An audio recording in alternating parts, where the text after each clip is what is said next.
மாவட்டத்தில் நடைபெற்ற கிரானைட் முறைகேடு தொடர்பாக சட்ட ஆணையர் சகாயம் தலைமையிலான குழு பரிந்துரை செய்த புகார்கள் குறித்து காவல்துறையினர் விசாரணை தொடங்கியுள்ளனர். அதன் விவரங்களை வழங்குகிறார் செய்தியாளர் நாகேந்திரன்.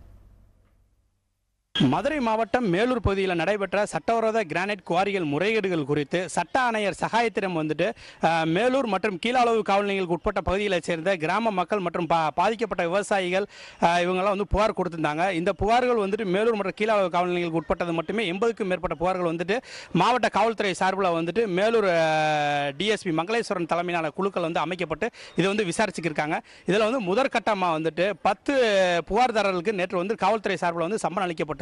இந்த சம்மன்ல புகார்தாரர்கள் இன்று ஆஜராகும் போது அவங்க புகார் குறித்த அந்த ஆவணங்களோட நேரில் ஆஜராக காவல்துறை தெரிவிச்சிருக்காங்க. இந்த புகார் குறித்து புகார்தாரர் விசாரணை செய்த காவல்துறை இது உண்மை இருக்கும் பட்சத்தில் குற்றம் சாட்டப்பட்டவர்கள் மீது வழக்கு பதிவு செய்து நடவடிக்கை எடுக்க இருக்கிறதாக காவல்துறை தெரிவிச்சிருக்காங்க. புதிய தலைமுறை செய்திகளுக்காக மதுரை மேலூரிலிருந்து நாகேந்திரன்.